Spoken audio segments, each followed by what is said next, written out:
আমাদের উচিত দিনে কমপক্ষে 100 বার করে হলেও আলহামদুলিল্লাহ পড়া যাবে? যে কোনো অবস্থাতে আলহামদুলিল্লাহ আলহামদুলিল্লাহ। ভাই কেমন আছেন? আলহামদুলিল্লাহ। ভাই পরিবার কেমন আছে? আলহামদুলিল্লাহ। ভাই চাকরি কেমন আছে, চলছে কেমন? আলহামদুলিল্লাহ। ব্যবসা কেমন? আলহামদুলিল্লাহ। এটা হচ্ছে সেই বান্দা নিদর্শন যার মনের মধ্যে আল্লাহর প্রতি ভক্তি শ্রদ্ধা আছে, যার মনের মধ্যে আল্লাহর নূর আছে। তার নিদর্শন হচ্ছে সে সব সময় শুকরিয়া আদায় করবে। একটা এক্সাম্পল দিচ্ছি, দেখেন ইব্রাহিম আলাইহিস সালাম ওই থাকতেন, আর এই যে এইখানে মক্কায় তার একজন স্ত্রী হাজারা আলাইহিস সালাম, ওইখানে একজন স্ত্রী সারা আলাইহিস সালাম। মনে আছে ঘটনা? আচ্ছা, তিনি আসলেন বাসায়, দরজায় নক করছেন যে বাসায় কে আছে? দরজার পিছন থেকে বলা হচ্ছে যে আমি। তিনি বলছেন ইসমাইল কোথায়? তখন আওয়াজ আসছে ইসমাইল শিকার করতে গেছে। তারপরে তাকে বলা হচ্ছে তোমরা কেমন আছো, স্বামী স্ত্রী তোমরা কেমন আছো? তো স্ত্রী জবাব দিচ্ছে আমরা ভালো নাই, আমাদের ঘরে অনেক অভাব, আমাদের অনেকের স্ত্রীর মতো। আছে না এরকম? সারা জীবন করে যাবেন, একটা কথাই শুনবেন শেষ বয়সে গিয়ে, জীবনে কিছুই পাইলাম না তোমার কাছে। নিজের মাথার ঘাম পায়ে ফেলে করতেই থাকবেন, করতেই থাকবেন, করতেই থাকবেন, করতেই থাকবেন, কিন্তু আপনি শুনতেই থাকবেন, শুনতেই থাকবেন, কিছুই করলাম না, কিছুই পাইলাম না, কিছুই পাইলাম না। অমুক ভাবি কত ভালো আছে, অমুক কত ভালো আছে, অমুকের এত আছে, অমুকের তত আছে। সুবহানাল্লাহ। এটা আমাদেরই দোষ। কারণ বিয়ে করার সময় যারা দিনদারিতা না দেখে শ্বশুরের সম্পত্তি দেখবেন, সৌন্দর্যকে বেশি প্রাধান্য দিবেন, নিজের হারাম প্রেমকে বেশি প্রাধান্য দিবেন, নিজের ওই বংশমর্যাদা ইত্যাদি ইত্যাদিকে বেশি প্রাধান্য দিবেন, তখন তো আফসোস করতেই হবে, কিছু করার নেই। এই জন্যই তো নবী সাল্লাল্লাহু আলাইহি ওয়াসাল্লাম বলেছেন যে দিনদার স্ত্রীদেরকে দেখে বিয়ে করো, যার মধ্যে দিনের বুঝ আছে, জ্ঞান আছে, একে দেখে বিয়ে করো। তবে এখানেও একটা বিষয় আপনাকে সতর্ক করতে চাই যে প্রত্যেকটা বোরখার পিছনেই সঠিক দিনদারিতা থাকে না। অতএব এটা দেখেও ধোঁকা খাওয়ার কিছু নাই। দিনদারিতা আল্লাহর সাথে বান্দার মনের ব্যাপার। দিনের বেসিক কিছু প্রশ্নের মাধ্যমে আপনি তার উত্তর পেতে পারেন, দিনের বেসিক কিছু বুঝ আচরণ দেখে আপনি তার উত্তর পেতে পারেন, তার তাকওয়া দেখে আপনি উত্তর পেতে পারেন। একজন আমিরুল মুমিনিন খলিফা, তিনি রাত্রেবেলা জনগণের অভাব অনটন দেখেন। একদিন দেখতে দেখতে রাতে ক্লান্ত হয়ে পড়লেন, একটা দেয়ালের আড়ালে তিনি দাঁড়িয়ে বিশ্রাম নিচ্ছেন, বসে পড়েছেন। দেয়ালের পিছন থেকে তিনি আওয়াজ শুনছেন, মা আর মেয়ে কথাবার্তা বলছে। মা বলছে দুধে পানি মিশাও, আর মেয়ে বলছে যে ইত্তাকিল্লাহ, হে মা আল্লাহকে ভয় করো। তার মা বলছে এখানে তো ওমর নাই, ওমরের প্রশাসন নাই, ভয়ের কি আছে, মিশাও, পানি মিশাও। তখন এই মেয়ে বলছে ওমর নাই তো কি হয়েছে, ওমর রব আল্লাহ তো জীবিত আছেন, তিনি দেখছেন। ওমর রাদিয়াল্লাহু আনহু পরের দিন ওই বাড়িটা মার্ক করে রাখলেন রাত্রেবেলা। পরের দিন তার ছেলেকে নিয়ে আসছেন এই বাসায়, এসে মেয়ে দেখাচ্ছেন, এই মেয়ে পছন্দ হয় কিনা দেখো। মেয়ে পছন্দ হয়ে গেছে। আমিরুল মুমিনিনের মানে রাষ্ট্রপ্রধানের ছেলের সাথে এই মেয়ের বিয়ে হয়ে গেল। দুধওয়ালি, দুধ ধোয়াচ্ছেন যেই মেয়ে, কি দেখে বিয়ে দিলেন? সৌন্দর্য দেখে? বংশমর্যাদা? শ্বশুরের টাকা? যৌতুক? এই কাজ যদি আমরা করতে না পারি, সংসারে শান্তি আসবে না, তখন কিছু করার থাকবে না ভাই। কারণ এই ফিতনায় একবার ঢুকে গেলে জীবনটা ম্যাসাকার। এগুলো ডিল করতেই দিন অনেক চলে যাবে। দিনের ফিকির পরে দেখবেন পরিবার সামলাতেই সময় শেষ, দিন শেষ। মানসিকভাবে যদি আপনি ফ্রেশ না থাকেন, ভালো না থাকেন, সাউন্ড না থাকেন, আপনি দিনের জন্য কিন্তু কিছু করতে পারবেন না। আর পরিবারে যদি নেককার স্ত্রী না থাকে, আপনি মানসিকভাবে ভালো থাকবেন না, ভালো থাকবেন না। এটা প্র্যাকটিক্যাল কথা। তো ওই যে স্ত্রী বলছে আমরা ভালো নাই, ইসমাইল শিকার করতে গেছে, আমরা ভালো নাই, একবেলা খাই একবেলা খেতে পারি না, ভালো নাই। ইব্রাহিম আলাইহিস সালাম বলছেন ঠিক আছে, ইসমাইল বাসায় আসলে ওকে বলো যে তার বাবা এসেছিল, আর তাকে বলো যে ঘরের চৌকাঠটা যেন পরিবর্তন করে। কথা কি বুঝতে পারছেন? ইসমাইল আলাইহিস সালাম আসলেন, একজন বৃদ্ধা লোক এসেছিল বাসায়, তোমার বাবা পরিচয় দিয়েছে। কি বলেছে? বলেছে যে ঘরের দরজা যেন পরিবর্তন করি। তখন তিনি বলছেন তুমি কি এমন বলেছিলে যার কারণে এই কথাটা বলেছে? তো তিনি বলছেন আমি বলেছি আমরা ভালো নাই, আমরা অভাবে আছি, তুমি শিকারে গেছো ইত্যাদি। তখন তিনি বলছেন তুমি ভুল করেছো, তিনি আমার বাবা ছিলেন, তিনি একজন নবী, তিনি ইনডাইরেক্টলি আমাকে বলেছেন আমি যেন তোমাকে তালাক দেই। এক কথায় তালাক হতে পারে? দিনদারিতে না থাকলে তালাক দেয়া যায়? যদি ধৈর্য ধরতে ধরতে ধরতে ধরতে আপনি অতিষ্ঠ হয়ে যান, দিনের ব্যাপারে আর কম্প্রোমাইজ করতে পারেন না, সেক্ষেত্রে তালাক একটা অপশন আছে। এটা খারাপ নয়, যদিও এটা মন্দের ভালো একটা অপশন, কিন্তু সবর করতে উৎসাহিত করা হয়েছে। সবর করতে করতে করতে করতে যদি ভিতরটা পরিবর্তন না হয়, এরকম আল্লাহর প্রতি অকৃতজ্ঞ মানুষকে নিয়ে আপনি সারা জীবন চলতে পারবেন না। এবং দিনের পথে চলতে গিয়ে যারা প্রতিবন্ধকতা স্বীকার করে, তাদেরকে নিয়ে আপনি আল্লাহর পথে দাওয়াত এবং মুজাহাদ আর মেহনত করতে পারবেন না। এই জায়গায় গিয়ে অনেক সময় এক্সট্রিম ডিসিশন নিতে হতে পারে। এটা ইসলাম কিন্তু অপশন রেখেছে আপনার জন্য, আমি উৎসাহিত করছি না, অপশন রেখেছে। এরপরে আবার তিনি আসলেন অনেক বছর পর, এসে আবার নক করলেন যে আসসালামু আলাইকুম। ওয়ালাইকুম সালাম। ইসমাইল কোথায়? শিকার করতে গেছে। তোমরা কেমন আছো? আলহামদুলিল্লাহ, আমরা অনেক ভালো আছি। ঠিক আছে, ইসমাইল বাসায় আসলে তাকে বলো ঘরের চৌকাটটা যেন যত্ন করে আদর করে মহব্বত করে রাখে। কথা বুঝতে পারছেন? এবার ইসমাইল আলাইহিস সালাম আসলেন বাসায়, তার স্ত্রী জিজ্ঞাসা করছে, একজন বৃদ্ধা এসেছিলেন, তোমার বাবা পরিচয় দিয়েছেন, কি বলেছে? বলেছে আমি যেন ঘরের চৌকাটটা তুমি যেন অটুট রাখো, বহাল রাখো। তুমি কি বলেছো? আমি বলেছি আমরা অনেক ভালো আছি। তখন তিনি বলছেন, আমার বাবা তোমাকে অনেক পছন্দ করেছেন এবং তোমাকে নিয়ে আমাকে সংসার করতে বলেছে। এই হলো অবস্থা। শুকরিয়া আদায় যারা করতে পারবে না, তাদেরকে নিয়ে চলা মুশকিল। লোকমান হাকিম, যাকে প্রজ্ঞা দেয়া হয়েছে, তাকেও আল্লাহ পাক আদেশ করছেন তুমি আল্লাহর শুকরিয়া আদায় করো। যে ব্যক্তি আল্লাহর শুকরিয়া আদায় করে, কৃতজ্ঞতা প্রকাশ করে, যে কোনো হালতেই বলতে পারে আল্লাহ আলহামদুলিল্লাহ আমি ভালো আছি। এবং আল্লাহ রাসূল সাল্লাল্লাহু আলাইহি ওয়াসাল্লাম বলেছেন, কখনো উঁচু স্তরের লোকদের দিকে তাকাবে না। যার উঁচু বাড়ি আছে, তোমার চেয়ে উঁচু বাড়ি আছে, তোমার চেয়ে বড় গাড়ি আছে, তোমার চেয়ে বেশি টাকা আর্ন করে, ওদের দিকে দেখবে না, ওদের দিকে চোখ দিও না। বরং তোমার চেয়ে নিচে যারা আছে, দরিদ্র যারা, তোমার চেয়ে যারা দরিদ্র, ওদের দিকে তাকাও। তাহলে তুমি আল্লাহর নিয়ামতের শুকরিয়া আদায় করতে পারবে ইনশাআল্লাহ তাআলা। আমরা যদি হসপিটালে যাই, শুকরিয়া আদায় করতে পারবো না? যে হাজার হাজার মানুষ শুয়ে আছে, কারো ক্যান্সার, কারো ডায়াবেটিস, কারো অমুক, কারো তমুক, কারো অ্যাক্সিডেন্ট, কারো এইটা সেইটা, কারো ব্রেন টিউমার, কারো হার্টের সমস্যা, কত সমস্যা। কেউ হাঁটতে পারে না, কেউ বসতে পারে না, কেউ শুইতে পারে না, কেউ শুইলে ঘুমাতে পারে না। আমরা ভালো আছি না? আলহামদুলিল্লাহ, কৃতজ্ঞতা। যখন আপনি আপনার চেয়ে বিপন্ন কোনো মানুষকে দেখবেন, দেখে যদি এই দোয়াটা পড়েন, আলহামদুলিল্লাহিল্লাযী আফানি মিম্মা ইবতালাকা বিহি ওয়া ফাদ্দালানি আলা কাসীরিন মিম্মান খালাকা তাফদীলা। আল্লাহর শুকরিয়া আদায় করছি যে আল্লাহ তোমাকে যে বিষয় দিয়ে পরীক্ষা করেছেন, আমাকে তার থেকে নিরাপদ রেখেছেন, এবং হাজার মানুষের চাইতে আল্লাহ পাক আমাকে উত্তম জায়গায় রেখেছেন, ভালো রেখেছেন। এই দোয়াটা যে ব্যক্তি পড়বে, ওই বিপদ তাকে স্পর্শ করবে না ইনশাআল্লাহ। এভাবে আপনি আল্লাহর শুকরিয়া আদায় করতে পারেন। আর আল্লাহ পাকের শুকরিয়া আদায় করার সবচাইতে বড় নিদর্শন হচ্ছে আপনি আল্লাহর আদেশ নিষেধ মেনে চলছেন কিনা। যে ব্যক্তি আল্লাহর আদেশ এবং নিষেধকে মেনে চলছে, এই ব্যক্তি প্রকৃতপক্ষে আল্লাহর শুকরিয়া আদায় করছে, তাই নয় কি? খালি মুখে যদি বলি আমি আল্লাহর শুকরিয়া আদায় করি, নামাজ নাই, সওম নাই, যাকাত নাই, কিচ্ছু নাই, মুখে মুখে বলছি আমি আল্লাহকে অনেক ভালোবাসি, এই ভালোবাসার দাম আছে? আল্লাহ পাক কি বলেছেন? যে তোমরা যদি আল্লাহর ভালোবাসা পেতে চাও, কুল ইন কুনতুম তুহিব্বুনাল্লাহ ফাত্তাবিউনি, আমার অনুসরণ করো। কার অনুসরণ? মুহাম্মদ সাল্লাল্লাহু আলাইহি ওয়াসাল্লামের অনুসরণ করো, তার সুন্নাহ মাফিক জীবন করো। ইনশাআল্লাহ আল্লাহ পাক তোমাদেরকে মাফ করে দিবেন, আল্লাহ তোমাদেরকে ভালোবাসবেন ইনশাআল্লাহ। লুকমান আলাইহিস সালামকে আমি আলাইহিস সালাম বলছি এই অর্থে তার উপর শান্তি বর্ষিত হোক, এই অর্থে বলছি।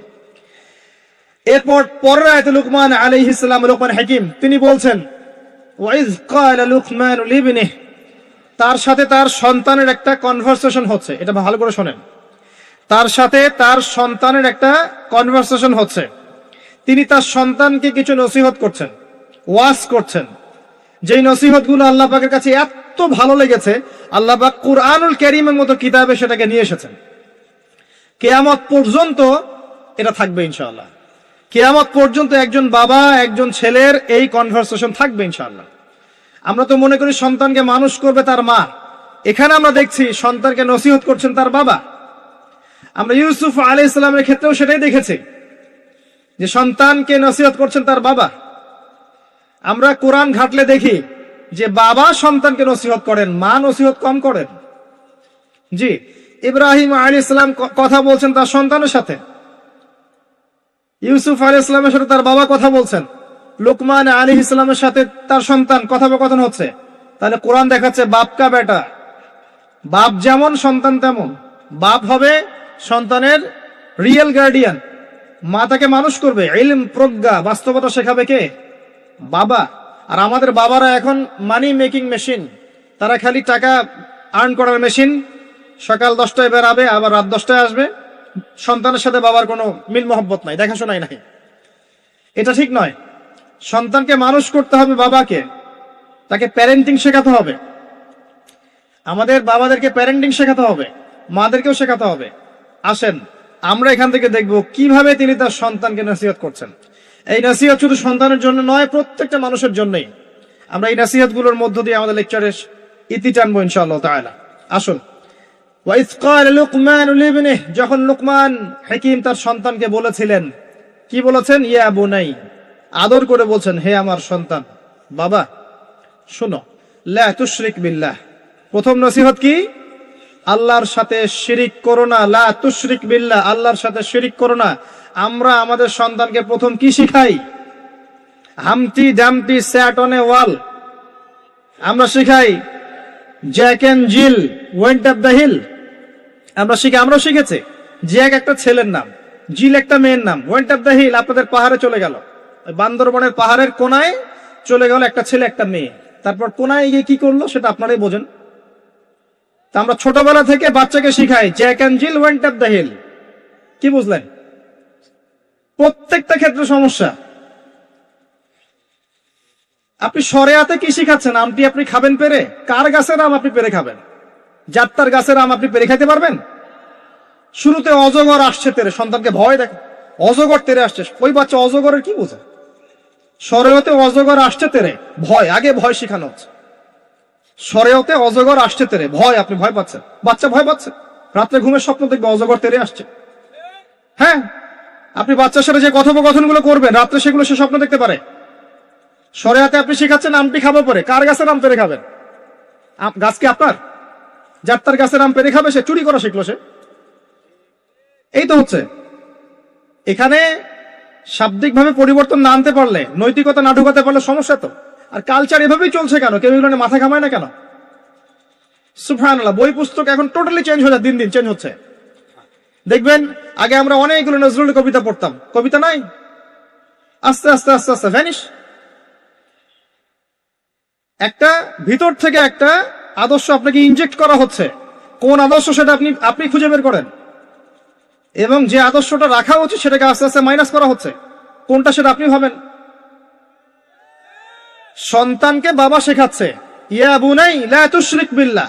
কোন পরিবারে এই লুকমান আলাইহিস সালামের মতো পিতা সন্তানকে শেখায় ছোটবেলায়, বাবা আল্লাহর সাথে শিরিক করো না? এটা একটা জায়গায় সম্ভব, যারা ইসলামিক লাইনে পড়াশোনা করছেন, মাদ্রাসায় পড়াশোনা করছেন। আর এখানে আমরা এমন ভাবে তাকাই এদের দিকে যে এরা সমাজের সবচেয়ে নোংরা কিট নাকি, নাউযুবিল্লাহ।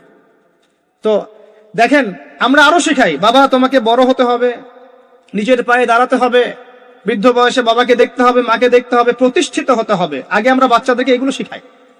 আর লুকমান হাকিম তার সন্তানকে শিখাচ্ছেন প্যারেন্টিং। দেখেন, ইসলামিক প্যারেন্টিং, যে প্যারেন্টিংটা আল্লাহ পাক কবুল করেছেন, কোরআনে নাজিল করেছেন, কিয়ামত পর্যন্ত থাকবে ইনশাআল্লাহ। বাবা আল্লাহর সাথে শিরিক করো না। আগে সন্তানকে শেখান শিরিক কি জিনিস, তাওহীদ কি জিনিস। তখন বাবা সন্তান প্রশ্ন করবে বাবা শিরিক কি, তখন আপনি আস্তে আস্তে ওর বুঝ অনুযায়ী ওকে বলবেন। ওর বয়স যদি 5 বছর হয় একটা কথা বলবেন, 10 বছর হলে আরো বেশি বোঝাবেন, 15 হলে আরো বেশি বোঝাবেন। যখন ম্যাচুরিটি যেমন তেমনি বোঝাবেন। যদি ম্যাচুরিটি হয়ে যায় আপনি বোঝাবেন যে বাবা শোনো, শিরিক মোটামুটি 3 রকম হয়ে থাকে। মানুষ কথায় শিরিক করে, কাজে শিরিক করে, এবং মানুষ বিশ্বাসে শিরিক করে। যেমন কেউ যদি মনে করে বাবা যে আল্লাহ বলতে কেউ নাই, তাহলে শিরক হবে। কেউ যদি মনে করে সৃষ্টিকর্তা আল্লাহ নয় অন্য কেউ, তাহলে শিরক হবে। কেউ যদি মনে করে যে আল্লাহর পাশাপাশি আরো সৃষ্টিকর্তা আছে, তাহলে শিরক হবে। সন্তান বুঝবে না, একটা স্কুলের বাচ্চা বুঝবে না, ক্লাস 9-10 বাচ্চা বুঝবে না, কলেজের বাচ্চা বুঝবে না, একদম ছোট বাচ্চা কিছুই বোঝে না, ওকে বোঝানো যায় না আল্লাহ তোমাকে সৃষ্টি করেছেন, আল্লাহ ছাড়া কেউ নাই সৃষ্টিকর্তা। আল্লাহ তোমাকে সৃষ্টি করেছেন হয়তো বুঝবে না, আল্লাহ তোমাকে বানিয়েছেন ও বুঝবে না।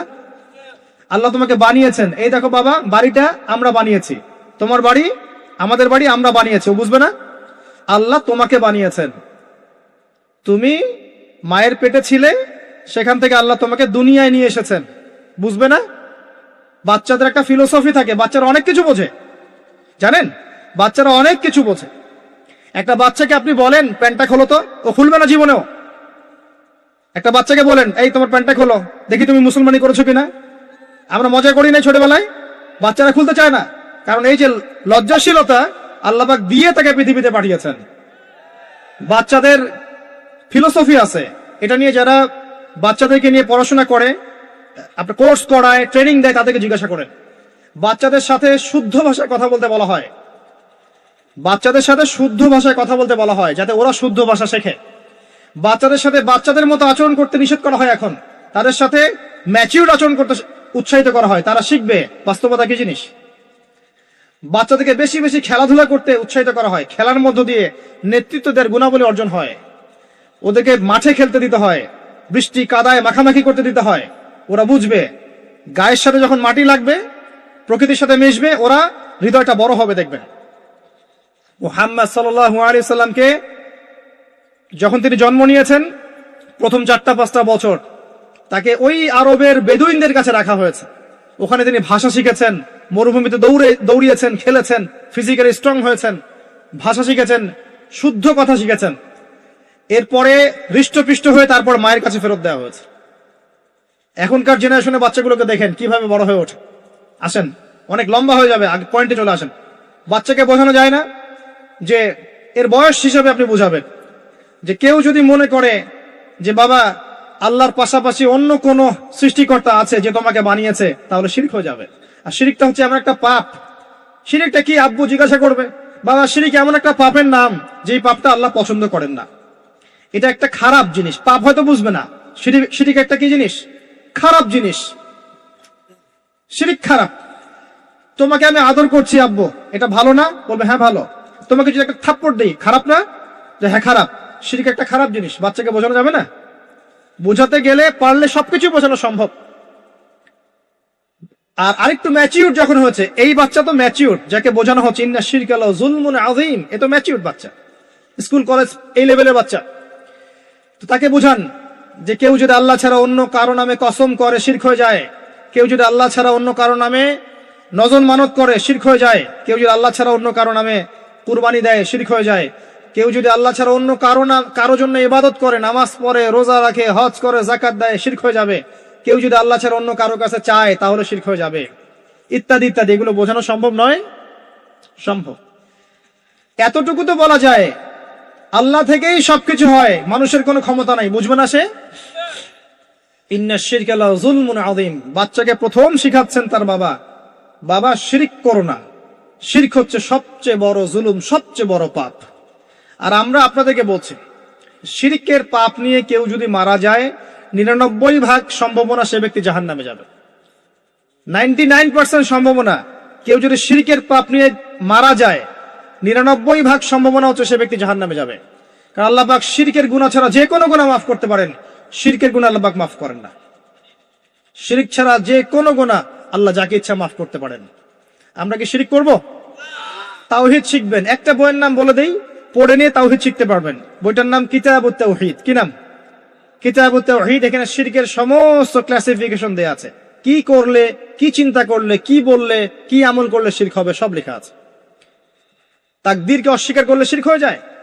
আল্লাহ পাকের হালালকে কেউ হারাম করলেও শিরক হয়, হারামকে হালাল করলেও শিরক হয়। এই যে এখন কিছু মানুষ বলছে মুহাম্মদ সাল্লাল্লাহু আলাইহি ওয়াসাল্লাম শেষ নবী নন, আরো নবী লেগে আসতে পারে, শিরক আর কুফর।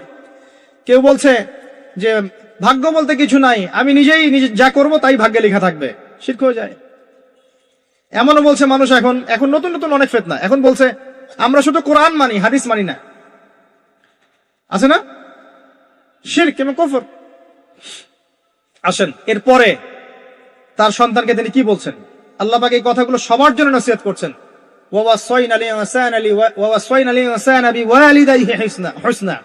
এরপর আল্লাহ পাক বলছেন মানুষকে আদেশ করা হচ্ছে যেন মানুষ তার পিতা মাতার সাথে সুন্দর আচরণ করে। তার মা তাকে কষ্টের পর কষ্ট সহ্য করে গর্ভধারণ করেছে।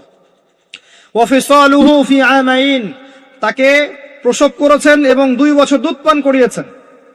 আনিশকুরলি, মানুষকে আদেশ করা হচ্ছে যেন মানুষ আমার শুকরিয়া আদায় করে। আল্লাহ পাক বলছেন ওয়ালি ওয়ালিদাইক, এবং তার পিতামাতার শুকরিয়া আদায় করে। ওয়া ইলাইয়াল মাসির, আমার কাছেই ফিরে আসতে হবে। এই যে একটা আয়াতে কত শিক্ষা। সন্তানকে শেখানো হচ্ছে পিতামাতার সাথে ভালো আচরণ করো। সন্তানকে ছোটবেলা থেকে যদি শেখানো যায় যে পিতামাতা কি জিনিস, ওই সন্তানকে বড় হয়ে বৃদ্ধাশ্রমে বাবা মাকে পাঠাবে? ওই সন্তান পাঠাবে যাকে আপনি মানুষ করতে পারছেন না, সময় দিতে পারছেন না। আপনিও ব্যস্ত, আপনার স্ত্রীও ব্যস্ত, ফ্যামিলিস্ট রেভলিউশন, আপনিও ব্যস্ত, স্ত্রীও ব্যস্ত। বাচ্চা মানুষ হচ্ছে ওই যে ডে কেয়ার সেন্টারে কাজের বুয়ার কাছে, তো কাজের বুয়ার আদর্শই সে বড় হবে। আমি আমার শিক্ষাকে যদি সন্তানের মধ্যে দেই, আমার সন্তান আমার মতো হবে স্বাভাবিক। আমার শিক্ষা না পেয়ে যদি অন্য কারো শিক্ষা সে পায়, তাহলে তার মতো হতে পারে, এটাই স্বাভাবিক। আপনি আপনার জায়গা থেকে চেষ্টা করলেন, ভবিষ্যতে গিয়ে আমাদের অবর্তমানে সন্তান কোন পথে যাবে আমরা জানি না। জানি নূহ আলাইহিস সালামের সন্তান বিপদগামী হয় নাই? হয়েছে, এটা পরের ব্যাপার। আমরা তো আমার জায়গা থেকে চেষ্টা করব না? সন্তানকে শেখানো হচ্ছে পিতা মাতার সাথে ভক্তি শ্রদ্ধা করে চলো, কারণ তোমার মা তোমাকে কষ্টের পর কষ্ট সহ্য করে জন্ম দিয়েছেন। মায়ের প্রসব বেদনার একটা মোমেন্ট, একটা সেকেন্ড আমরা শোধ করতে পারবো? মায়ের দুধের 1 ফোঁটা দুধের দাম শোধ করতে পারবো? আজকে সেই মাকে দেখেন বৃদ্ধাশ্রমে রেখে আসে, সেই মাকে দেখেন মার্ডার করছে সন্তান সম্পত্তির জন্য, করছে না? এগুলো কি নতুন কথা না? অহরহ হচ্ছে এগুলো এখন। এবং আপনি এখানে পিতা মাতারও দোষ এড়াতে পারেন না। যখন পিতা মাতা সন্তানকে ইসলামিক আদর্শে বড় না করে ওই অন্যান্য বস্তুবাদী আদর্শে বড় করেছে, তখন সন্তান বড় হয়ে এমন বিপদগামী হয়েছে। এখানে পিতা মাতারও দোষ আছে। আল্লাহ পাক আমাদেরকে বোঝার তৌফিক দান করুন। আল্লাহ পাক এর পরে আবারও বলছেন, আমার শুকরিয়া আদায় করো, তোমার পিতা মাতারও শুকরিয়া আদায় করো। মনে রেখো, আমার কাছেই তোমাদেরকে ফিরে আসতে হবে। একটা দোয়া আল্লাহ শিখিয়ে দিয়েছেন অন্য একটা সূরার মধ্যে, যে যখন তোমাদের পিতা মাতা বৃদ্ধ বয়সে চলে যাবে, তাদের সাথে এমন আচরণ করো যে উফ শব্দটা পর্যন্ত তাদেরকে বলো না। উফ শব্দটাও বলো না, বিরক্তি ভরে উফ শব্দটিও করো না। কোন সূরায় আছে? সূরা বনী ইসরাঈলের মধ্যে আছে, وقضى ربك ألا تعبدوا إلا إياه وبالوالديه إحسانا وإما يبلغن عندك الكبر أحدهما أو كلاهما فلا تقل لهما أف ولا تنهرهما وقل لهما قولا كريما واحفظ لهما جناح الذل من الرحمة, তাদের জন্য ভালোবাসার এই বাহু প্রশস্ত করে দাও। ওয়াকুর রাব্বির হামহুমা কামা রাব্বায়ানি সগীরা। আমরা এই দোয়াগুলো করব পিতামাতার জন্য। আল্লাহ পাক তৌফিক দান করুন। যাদের পিতামাতা নাই তারা জানে মা কি জিনিস আর বাবা কি জিনিস। আরেকটা হাদিস বলি আপনাকে, অন্যদিকে যাচ্ছি। নবী সাল্লাল্লাহু আলাইহি ওয়াসাল্লাম বলেছেন 3 ব্যক্তির জন্য ধ্বংস, তার মধ্যে এক ব্যক্তি হচ্ছে সেই ব্যক্তি যে ব্যক্তি রমজান মাসকে পেয়েছে, নিজের আমল করে গুনাহ মাফ করাতে পারে নাই। 2 নম্বর সেই ব্যক্তি যে ব্যক্তি বৃদ্ধ পিতামাতাকে পেয়েছে, দুজনের একজনকে পেয়েছে বা দুইজনকে পেয়েছে, তাদের খেদমত করে জান্নাত লাভ করতে পারে নাই। আর 3 নম্বর সেই ব্যক্তি যার সামনে নবীর নাম উচ্চারণ করা হয়, নাম শুনেও সে দরুদ পড়ে না, সাল্লাল্লাহু আলাইহি ওয়াসাল্লাম বলে না। এখানে আছে পিতামাতাকে পেয়েছেন, তাদের খেদমত করে জান্নাত লাভ করতে পারছি না, আমার জন্য ধ্বংস। বলুন নাউযুবিল্লাহ।